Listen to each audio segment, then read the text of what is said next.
Hello and welcome to the latest video on the design and construction of my Parlour guitar.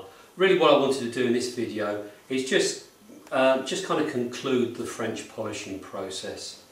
I put the last coat, or had the last session of French polishing on the Parlour guitar about a week ago, and once that last coat had dried, the whole thing was sanded down with micro mesh paper, 12,000 grade, which is incredibly fine. So although this surface now looks really shiny, that shine has been obtained by using this micro mesh.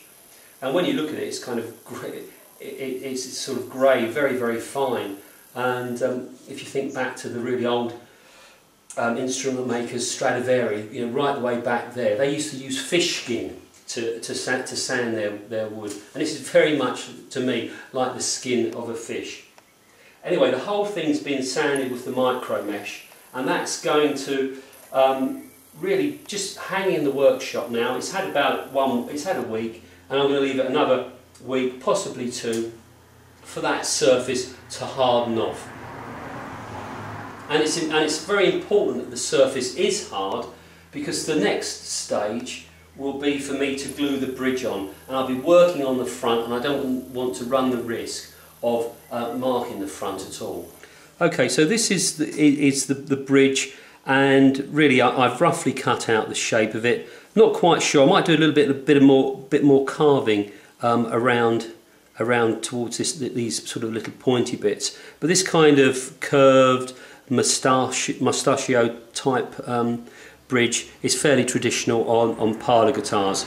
As you can see, it's made from ebony, and the underside has been shaped so that it matches the arch which is on the surface of the soundboard.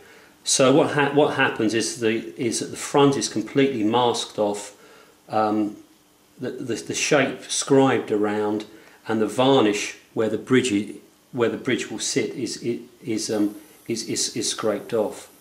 So I've got the bridge blank here.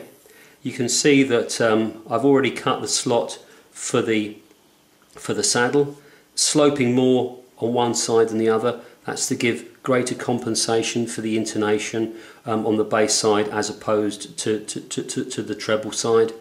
And the saddle, when I'm setting the guitar up, will be filed to get the intonation spot on, so that maybe on some strings the string will be breaking on the front edge of the saddle, maybe others in the middle, maybe others at the back. So that's really literally fine tuning when I'm setting the instrument up. Pre-drilled here for the bridge pins.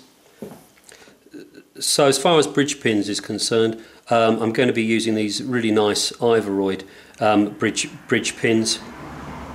One detail to notice is that I always have the holes for the bridge pins parallel to the saddle.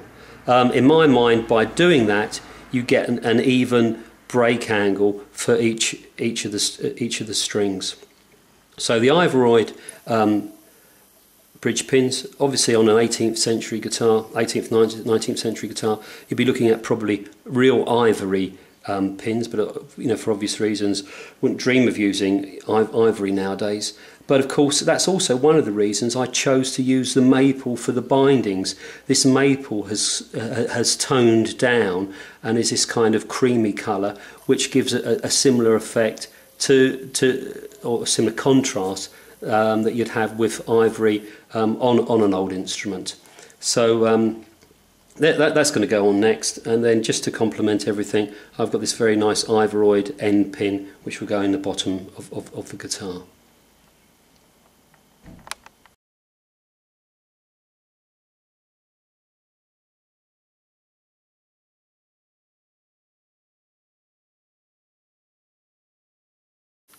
Well, thank you for watching this episode, and the next episode you should see me playing the Parlour guitar.